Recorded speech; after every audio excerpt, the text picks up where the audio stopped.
Like Tyler has become like the poster child for like simp culture. What simp? Yeah, yeah, yeah, yeah, What? yeah, yeah, yeah. No.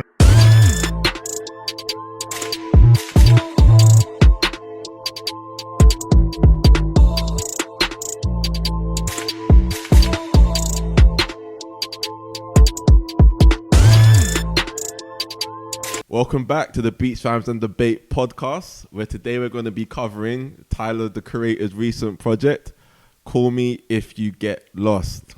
Today, I'm joined by three other great guests. So if you can all just introduce yourself quickly. Hi, I'm Alicia. Hi, I'm Idris. And I'm Lex. At least for myself, I'm going to give this album, I'm going to give it a 4.1. A 4.1.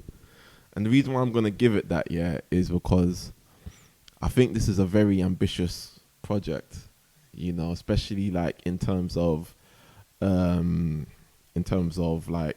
the topics that he's looking to cover here. Like for me, like Tyler has become like the poster child for like simp culture. What simp? Yeah. What? Yeah. No. Yeah. Simp. No. I get what you mean, In the sense of making music for them that really kind of sums up, the underdogs' experience and their battles. I don't think anyone quite hits the nail on the head as much as Tyler does. And I think in this project, he's really able to tackle like the emotional confusions of someone who is really just looking to find love, and he is really able to execute that conceptually, but also musically as well. And I think there's a few little kind of elements that he's added to the album that just give it a lot of texture and life, which is why I think I will give it that rating. For me, it's a 5. Wow. I think all because of the reasons you just said, to be fair. I feel like Tyler's journey, I feel like this encapsulates where like he finally is at, from bastard, like the rebel teenage boy, to now like famous and like riches, but now he's like the one thing he's still longing for is like a love, like a partner. For me, that's why it's a 5, because he's like the emotional journey that he takes you on throughout the whole album, I think is incredible. So, I'm gonna give this a 3.75. You're a hard man to please, man. I haven't been into Tyler before, and I think this project was the first one that I've listened front to back, and I actually had to go out of my way to research about Tyler and his creativity and kind of his brain, because everything that I've got from him before was kind of like, third parties or what I kind of see from the outside. I never was really into Tyler. So to go and kind of look him up was a bit more of a pleasant surprise, because I got to see him as a multi-layered person, as opposed to that, like you mentioned, his early days, just crazy, outlandish teenager who's just about to offend everybody and had no substance at all. So having listened to the project and having appreciated a bit more of the concept as well as the beats, I was able to judge him a bit different in different light. But the project is cool. And I can't really give him more than that. Sorry. It's cool. I rated the project a strong 4. It has room to like go up to a 4.5, but not a 5. Is that upon further listenings to it and you understanding it more, or they just think he could have done more to bring it up to 4.5? I think it's not a 5 because he needed the features.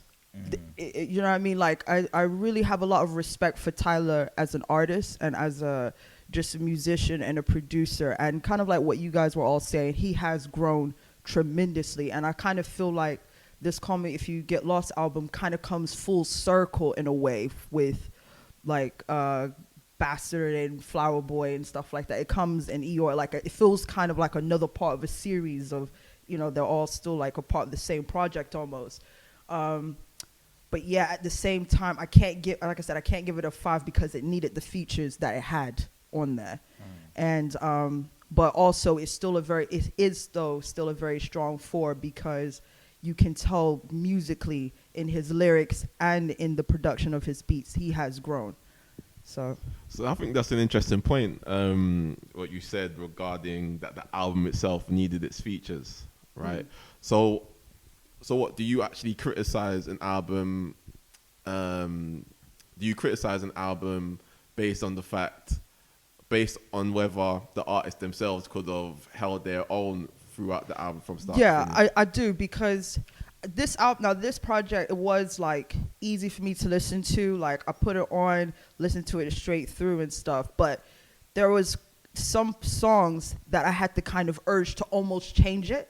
And then a Future came and I thought, oh, okay, cool. No, sorry, I'll settle into it. I settle back into it. So if I feel like, okay, I do judge an album off of that, because I feel like if I'm listening to an album and I feel like, okay, yeah, this other artist or these other set of artists was needed on there, and that artist couldn't kind of take it for themselves and alone, then yeah, I do criticize an album off of that. Interesting. So. Okay. I've never seen it that way, to be honest. Yeah, same. But it's an interesting way of judging a project. Yeah. I was gonna say I disagree, because in terms of the features, because Tyler wants to be like a producer for other people, I think he was showcasing that with the features that, I can produce like for 42 Doug, for Brent Fayez, like I've got so much range for different people. So the features was the most impressive to me, like the range that he has for the people that he can feature on it, from like Lil Wayne to, yeah. I think as far as Tyler the Creator goes, I think his journey as an artist has been almost unparalleled. I think the closest person you can really kind of compare Tyler to is Kanye West, as far as being able to switch their style and do so almost effortlessly. Because I'm not gonna lie, like when I first started listening to Tyler, which was around like the Bastard Goblin phase, which was very kind of counterculture, which was very, radical. Edgy. Yeah. I couldn't actually picture him bein able to escape that kind of persona. that persona, that genre of music. I just couldn't see it. But as we've seen, as his career's blossomed, he's become this whole New person, other artist. Yeah. Like what do you think has kind of contributed to him being able to explore himself in the manner in which he has? I think that it's the fact that he's been so radical, and he doesn't care. Like his fan base is his, fan base kind of like you said, Kanye. They're the kind of radical people that don't really care. Like, this is the art I want to make, which I think makes him so kind of progressive. Because like from Bastard and Goblin, the lyrics are highly unnecessary. Like the subjects he talks about, That's the like, way to put it. like Highly it's not, unnecessary. the lyrics are like not great, but when I listen back to it, because I listened from Bastard up to Call Me When You Get Lost, I was like, oh, this was a guy that used to like hate himself, really, in terms of like his sexuality. And then Flower Boy is when he kind of like blossomed and changed his trajectory. So I think that's what makes him kind of a special artist, that you get to see his journey from like a rebellious like teenage boy to like, now I'm a grown man, I have my own money, now I need to be more responsible, but love is still something I'm chasing after, and kind of irresponsible in that way. So I'm still kind of like human. He humanizes himself, which I think, Yeah, I was going to say, in terms of his evolution, the part about humanity was a big one, because looking back and understanding the fact that in the mindset that he was at that time that he created Bastards and Goblin, he was a kid. He was a kid. He was playing around. He was goofing around. And that almost blatant authenticity is what has helped him being able to change through times and still not being crucified for it. because from the beginning he was always clear about presenting himself as who he is, and the people who were falling in love with him at that time were loving him for him, and not necessarily for all everything else. So as he was growing, I think people were able to identify the change and the growth with themselves, and then either grew with him or at least understood it for what it was. Because you have some artists, when they change their directions in terms of their artistic views, some fans love it, some fans hate it, but at least I feel like his fan base has respected him regardless of whether they liked it or not. Even me, who's not necessarily a fan of him, I can respect his personality, given the fact that I can see where he started and how he was able to change. So yeah, going from this outcast in a sense to now being like a household name in the hip hop sphere. Even the fact that he doesn't necessarily want to claim hip hop like that. He always says, "I'm an artist. I'm not necessarily a rapper, or I do more than just hip hop." So being that strong in his values and his principles of who he wants to be and how he wants to be seen is something that I commend. And he created a whole empire by himself. So yeah.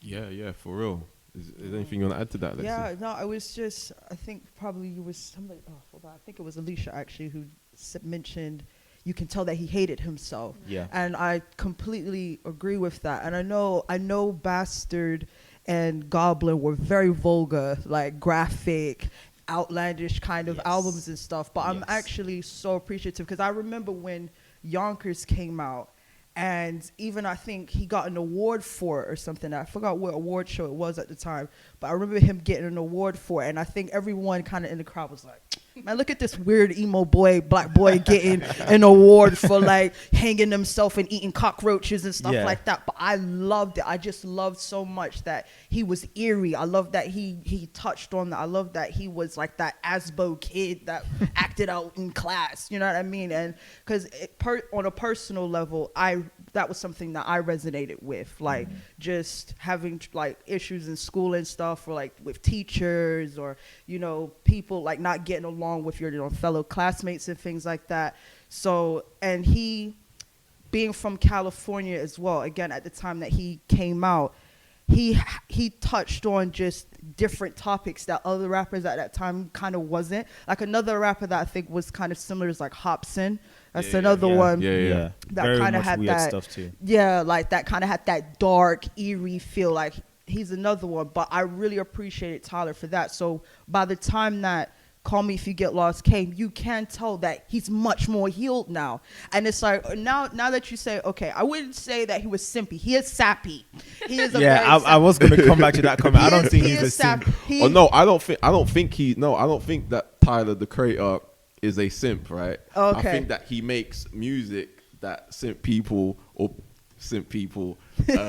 can relate very strongly with, because there's a lot of emotional vulnerability in his music, which can actually come across initially as comic relief, as something which is funny, but it's really tackling serious emotional kind of turmoils that people go through. Yeah, Tyler definitely loves the unrequited love story, and he does with like touches a lot of like on obsession. When you like fall in love with someone, like Eagle was very much like a obsessive album, and then I think this album still has like the themes of that, like that unrequited love of I really want this person, but I can't get them. Yeah, I can't get them, and that's the only thing. I have everything. I have cars, jewelry, money, but they still don't want me. They still want this other person. So dealing with the ego and obsession of like when you're in love. So yeah, kind of simpy, basically the simple term. Is the simple term for it? That's interesting. I guess my understanding of simpy is probably maybe different. Okay. I think I understand from what I at least got from social media is that somebody who goes through extreme length to get attention for someone else who probably doesn't care about them like that, or doing something, basically going the extra mile for someone else who doesn't see you the same way. I think that characterizes his music. But I feel like well. I think in this scenario, it's not that the other person maybe doesn't feel the same way towards them. It's more so that they just can't be together. I think one of the songs is about him fighting for this girl, and she ended up going with someone else, and he's like, oh, I hope you like think about me when you're with him or something like that.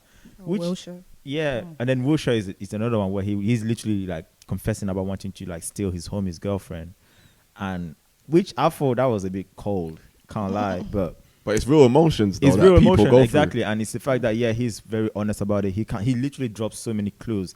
I feel like it is a true story, and the person that it's addressed to is gonna sit down and listen to that and be like, "Yo, you're trying to come for my girl," through. Yeah. which is funny to think about it. But that level of transparency to some extent, or that level of authenticity, it's something that I appreciate. You know, there's many people in day-to-day life who probably will have a friend that their girl is like a baddie, and she's like, "Yeah, I want you." Yeah, And yeah. I probably don't want to cross my homie like that, but if it wasn't for this, I'll probably go for you. And maybe in that case, it's very relatable to many people. I still wouldn't call that simpy to some extent. I can't lie, but I hear where you guys are coming from. It's I said sappy. I'll go with sappy, not simpy. Sappy for sure. I'm going sappy. it's interesting though, right? Because like we speak to Tyler's previous works, so Bastard and Goblin in particular, right? And obviously, like when you're listening in real time, it's usually seen, I guess, nothing more as entertainment, right? Especially if you don't have like strong emotional connection to maybe what he's talking about. But in hindsight, we can look back on these albums as you said, and for it to be very clear that he was going through, phases where he wasn't, loving himself. Yeah, self-hate, depression. Exactly, right? All of that kind of stuff. Listening to this album then and taking that into consideration, like where would you say Tyler is now at this present juncture in his life, going from this recent project? Musically, or like artistically, or personally? Or personal. I'll say more personally. Oh, okay. Okay. Yeah. You want to go? Where's he at? No, I'm thinking. Again, just he has everything in his life that he's ever wanted. That he's happy. There's some songs on the album where he talks about he's really happy where he is. He's traveling, doing things that he never thought he would do. But then that love aspect is the only thing that's kind of eluding him. Yeah, missing from, which shows you can have everything you want, but sometimes a romantic relationship is like having that foundation of someone is, It makes me feel proud of him, actually. Yeah. A bit. Like I feel that a lot whenever Tyler actually, throughout his musical career, there's been a lot of times I actually feel quite proud of him because he's very transparent, because he's very heavily emotional, and he's very raw with those emotions, and he doesn't hold back. And even though it can, like again with Bastard and Goblin and stuff, it's quite vulgar. Now with the whole Call Me You Get Lost, you ask, okay, where's he at now personally? It seems like he is kind of coming to his place of joy, his place of like inner peace within himself. So I felt a bit of like, oh man, like okay, the boy got some healing, the boy got some hope, and he's found, like, even if he hasn't necessarily found love, he's more content within himself now, more than what he was back then. So I agree, because I feel like in terms of when you listen to the album, a lot of it is very like joyful, celebratory. Like he's talking about traveling to these different places. His passport is tatted up, and I think the fact that he's able to do so much and being able to be free, I think being free and being your true self and kind of fulfill your wildest dream is a part of this album. And having done that, I feel like he's quite content where he is at. I was also going to point the fact that when he started off, he was adamant in not chasing the mainstream.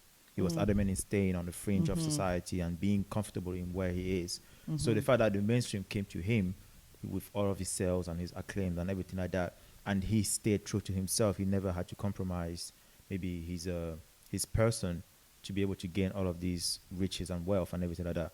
I can sense a sense of pride in that, the fact that he's able to achieve all of that without basically getting a shortcut. For example, he put in a lot of work over the years, and it's grown, and it's now recognized by everybody. So I can see a lot of pride and almost like sort of confidence in the project.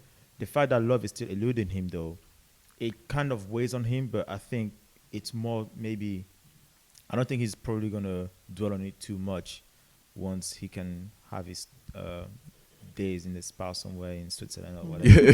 Like, I feel like that comes out when maybe he goes to bed at night, but like the rest of the day he doesn't care that much. Yeah, I think you touched upon a really interesting thing there when you're saying when you brought up self-confidence. Like, I really do think that listening to this project as opposed to the others, there is that confidence in the sense of, you know what, not everything is how I'd want it, but that's okay. You know, whereas in other projects, more so his earlier ones, there's that sense of like everything is shit, you know, and he knows what the issues are maybe on the surface level, but doesn't really know the true root causes to what he's you know, pain is. And with each kind of passing album, there seems to be more of a sense of soul searching and him coming more into accepting himself, you know, for who he is. Makes allusion to that. He talks about how he was a caterpillar turned into a cocoon, and then when he came out as a butterfly, he made Flower Boy. And I feel like that is a perfect illustration of his growth, where he was a caterpillar. He was just out and about being wild and everything like that. And then maybe when the first few projects started picking up hit, he became a cocoon. He had to kind of self-examine himself and look inside and find out who he is as a person necessarily and where does he want to go in the future. And then when he came out with that better confidence to himself, he came out with Flower Boy, where he was a bit more open about his sexuality, owning up to the fact that, you know, he is bisexual and that he's just going to be himself no matter what people say. And since then, his artistry has just gotten better and better. Like, he's been getting more acclaim from that. And I remember he was picking up an award. I think it was for Ego, actually, but he was saying something like, he said something about being the best of something, and the fact that he produced everything on this album by himself. Like, that's something to commend, you know, and that album was nice. So again, production-wise on this song, I'm seeing myself bopping to the beats, and I'm seeing myself like jamming to the songs that go with it. And I feel like he's really riding the beats really well, but obviously he made it himself. So I kind of want to give him props for the fact that, yeah, you're really amazing. Like, you've created this lane for yourself in hip-hop culture, and you really stuck to it. And now you really, like, nobody comes for you. Like, nobody's, you know, is on par with you. And you were also mentioning earlier how if you want to look at somebody to compare him to, you have to go for like a Kanye. Like, that's a big thing. You know, the fact that you can be compared to someone like a Kanye is testament of your awesomeness. Now I definitely think that you know, Tyler the Creator is just genius level.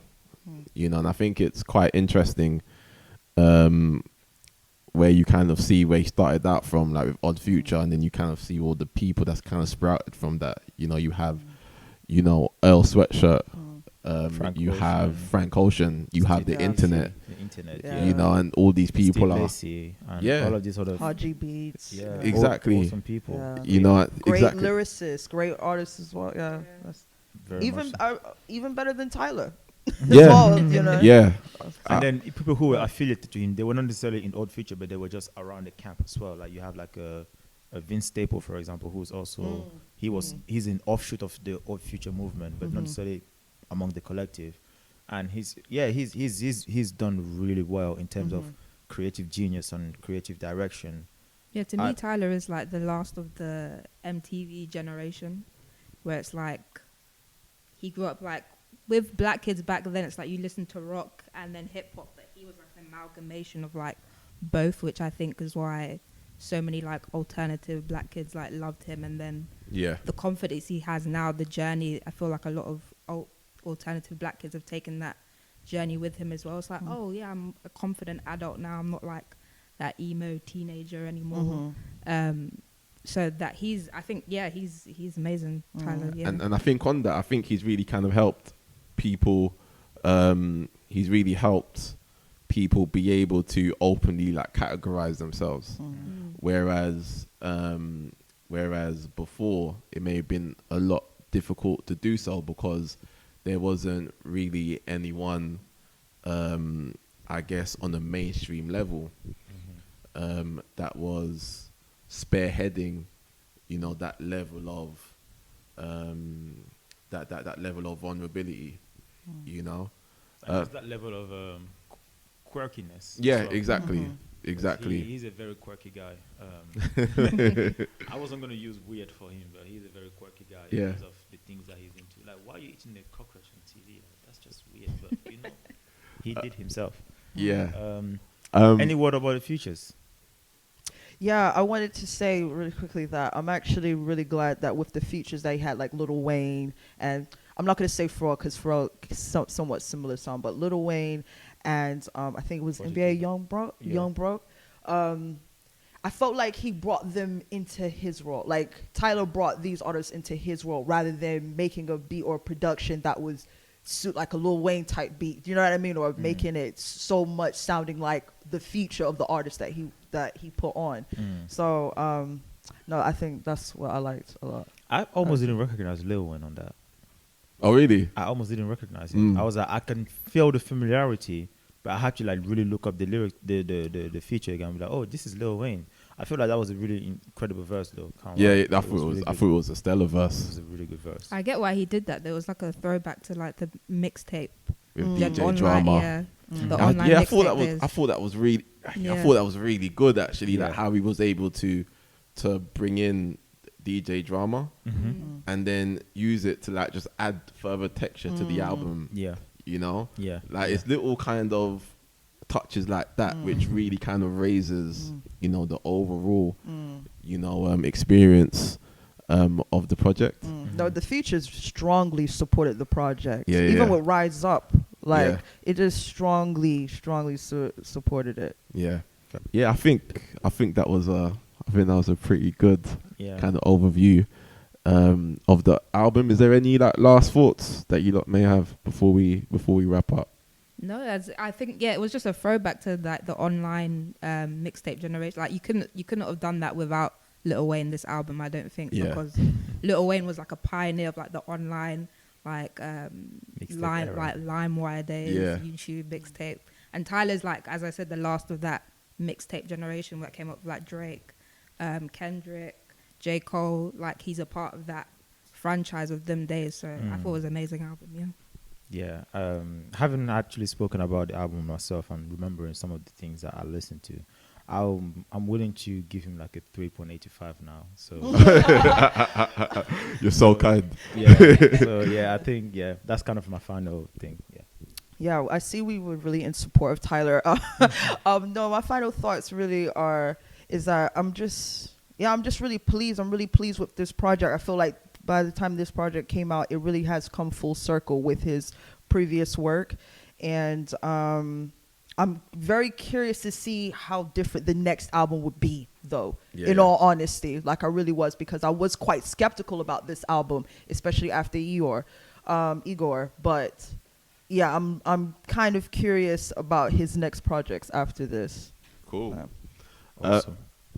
Huh? Yeah, awesome, just awesome. Yeah.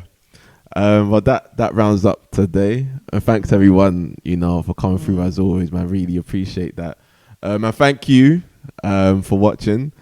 Stay tuned, and we're gonna have a lot more content coming your way.